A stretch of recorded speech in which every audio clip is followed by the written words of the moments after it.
Welcome to the Next Time podcast. My name is Sundar. I lead the forensic services at Next Time. This podcast is part of Global Anti-Corruption series. Our podcast is an endeavor to bring up emerging topics of relevance for executives across the spectrum of services we offer. Hope you enjoy the podcast.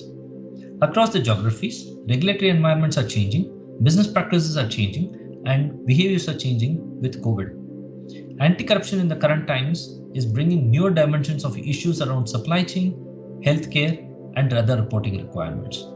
This also extends to regulatory interventions and dealing with compliances in the whole new virtual world. In this podcast series, we will be interviewing specialists across the region to gather specific insight on anti-corruption in current times. The region that we would get covered today is Germany. Today we have with us Eric Meyer, partner, head of compliance advisory at GSK Stockmann. He has been associated with multiple committees within the International Bar Association for many years now. He was a chief compliance officer of Infineon AG in earlier part of his career. Eric, welcome to the show. Thank you so much. Glad to be here. Having you here, Eric. I just wanted to start with this quick question in terms of things are changing in the past 60 days, and there has been a lot of dynamic changes with government policies and also changes in the market conditions as we speak. What are the key corruption risks that you perceive in the current environment? Right. So the current environment is a very strange one for everybody here. Some people liken it to the end of Second World War. So we are all a bit at odds and do not know exactly what this will bring. As it looks today, Corona-19 seems to be on the retreat, but nevertheless, we have plenty of challenges at our hands. Challenge number one is how to deal with the stimulus packages coming from local government, federal government, and the European Union. There are now billions of money being shelled into private practitioners, into corporations. And how can we make sure that these subsidies and the state aid is being used properly and that there is no fraud in stealing other people's money, which is at the end of the day taxpayers' money. So I would say this is challenge number one. Challenge number two, just yesterday we have seen here in Germany that the federal government is investing 300 million in CureVac. CureVac is a health tech company that is very close before inventing the vaccine against COVID-19. So this is obviously, as we speak, a very attractive thing to come up with. So all eyes are on the healthcare or biotech sector. But can we rely on the vaccine? Can we really make sure that everything has been researched properly? Or is there also fraud and corruption underway in order to get to either public investment or to the proper licenses? Fantastic. I think those 2 points are very, very relevant in the current conditions. I just wanted to extend it from there. When we speak about the government stimulus and other issues which are more closer to COVID, are you seeing newer bribery risks or corruption risks that have emerged in Germany specifically out of COVID, in addition to the broader two risks that you actually spoke about? Right. What we have seen in the last month, something which we never saw before, is that in long-term contractual relationships with very, very solid, rock solid, I'm inclined to say, contractual partners, people start to change their behavior dramatically. Let's just assume there is a big, let's even make it blunt, there is a big German sports goods provider. We all know their jerseys. And they just come up and say to their landlords, it's COVID-19, we need to lock down, no more customers, so we are no longer paying our rent. So this is something unheard of before. Of course, in the meantime, there was a public outcry, and the bigger companies were literally forced by the public sentiment to do what they need to do under the current contracts. But nobody knows what might go on behind the scenes. And you don't know what kind of money is changing hands in order to get away with things that are certainly not legal. The problem is that this unpreparedness for this pandemic situation creates an extraordinary situation for many people. And We need to be very strict that, what's the Latin saying, pacta sunt servanda, we need to obey contracts, we need to follow the law, and there are no excuses because there is this pandemic going on. Understand that, Eric. That was very clear. One of the perspectives that also extends from this particular thought process is that currently there is a lot of government touch points that have emerged. Like, for example, companies which have only had tax reporting requirement with the government now interface with them for healthcare related aspects, for stimulus packages, for funding, for research and development, and multiple other aspects that they get into in terms of interfaces and reporting requirements. How do you see that causing or contributing to potential corruption issues in German context? Well, it puts a lot of stress and pressure on public authorities because they need to supervise, they need to enforce not only the usual workload of, let's call it, general laws. And please never forget, in Germany, we have got literally for every little thing in daily life a law. We do have the issue that now we've got on top of the general set of laws, we've got specific laws. Because literally in the first 2 weeks of pandemic lockdown in early March, when the federal government changed the, let's call it, Public Healthcare Act, which deals with pandemics and endemics and all other infectious and contagious diseases. And this puts new compliance challenges into corporations, i.e., how can I deal with my workforce? Let's just assume the big German car producers. Is there any safety divide between the individuals working at a conveyor belt? Who is controlling that? And in a big corporation factory side, where in the earlier days, prior to COVID-19, there were like 5,000 employees working in one shift. What about only having 1,000? Who's controlling that? Who's shutting down the entire operation if there is a first positive case of corona? Can we really prove that the company has lived up to the new challenges under this Public Healthcare Act? So a lot of new control issues, implementation issues, and reporting issues. Yeah, there is a lot of plethora of changes that are happening, and these are going to have newer government touch points and newer regulatory focus in that context. Just extending from that point, do you see this remote working, healthcare focused, and specifically lockdown or relaxation thereof in different parts of the country, or restrictions on the people movement, social distancing now have an impact on anti-corruption or the way corrupt environments used to operate earlier? Well, I think it's a very good question, but on the other hand side, the answer will not be easy.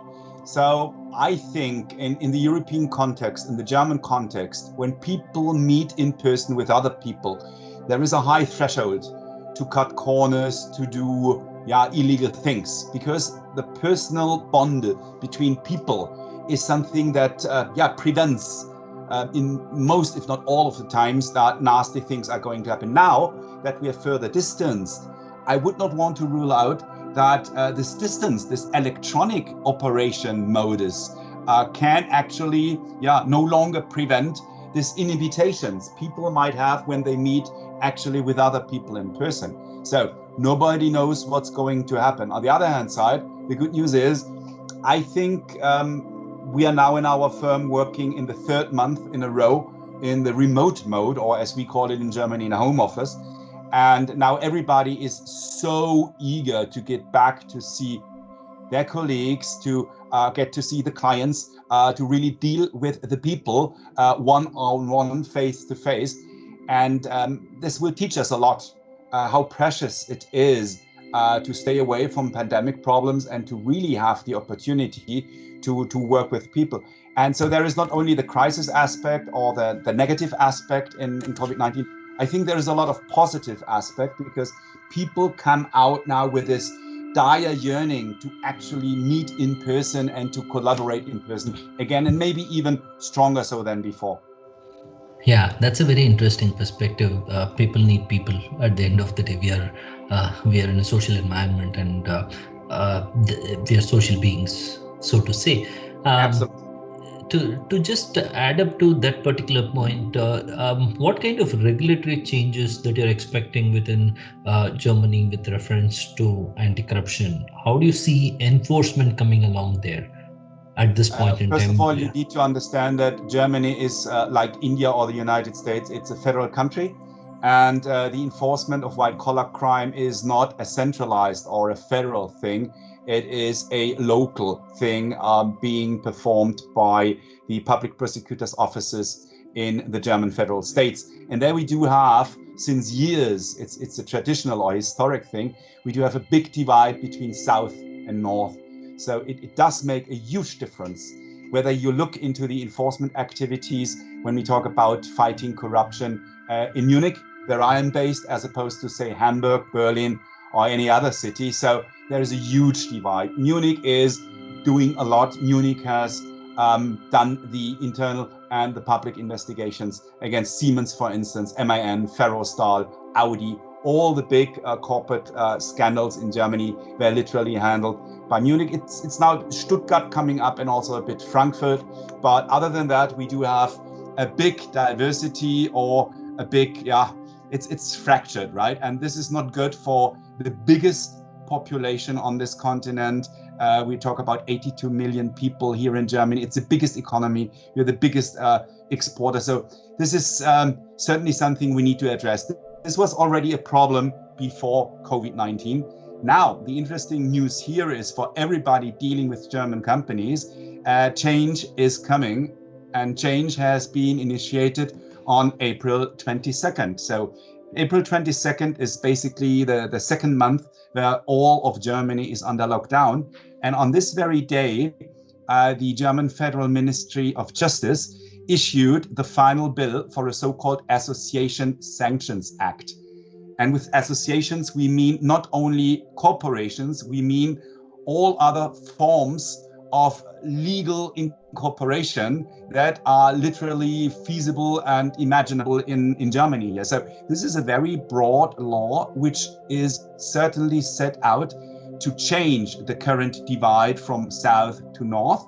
And so we will get a central law, a corporate law, a federal law dealing for all misconduct.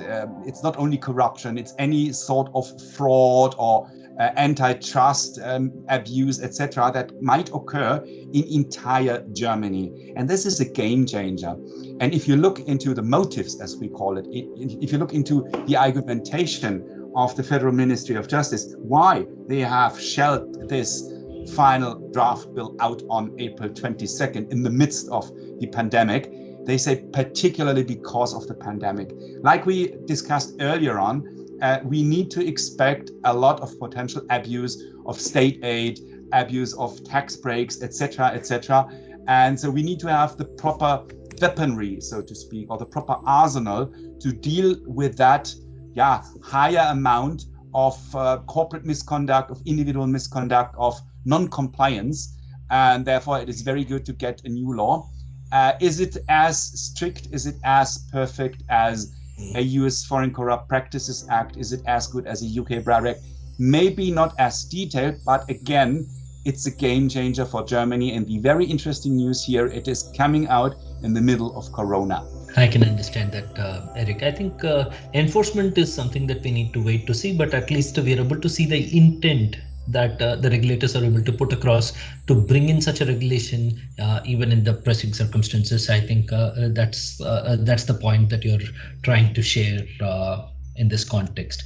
I just wanted to move on to the last point of this conversation, is that given the current circumstances, given the current set of confusions that exist, what are the 2 or 3 points that you would like to share with compliance officers who are operating in Germany? You, having played a role of compliance officer, will have a lot of insights in that context. Well, first of all, my first recommendation would be, let's not get carried away by any national law any longer.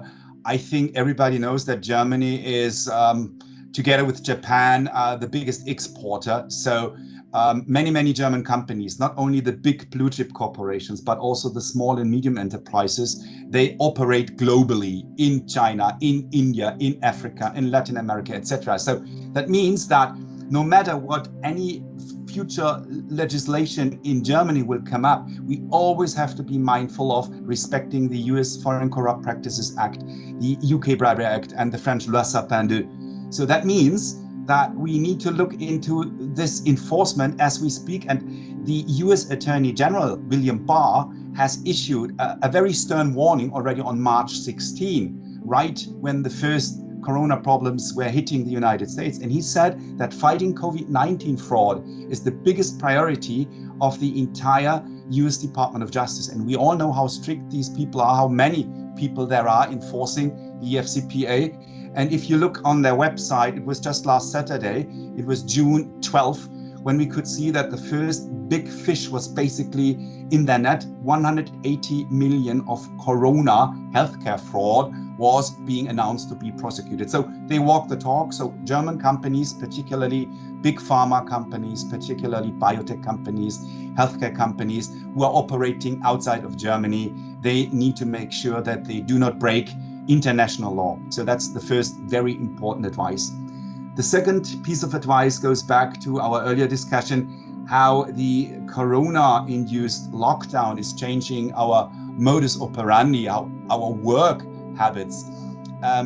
Compliance needs a face. And when the compliance face cannot be shown in person, well, you need to have the best possible replacement. And that's, in my eyes, webinars and any other form of video conferencing, particularly when you're a German company that is operating in Asia, for instance. You just can't wait until this crisis is over and then fly to Singapore or Bangalore or wherever and then do your compliance training.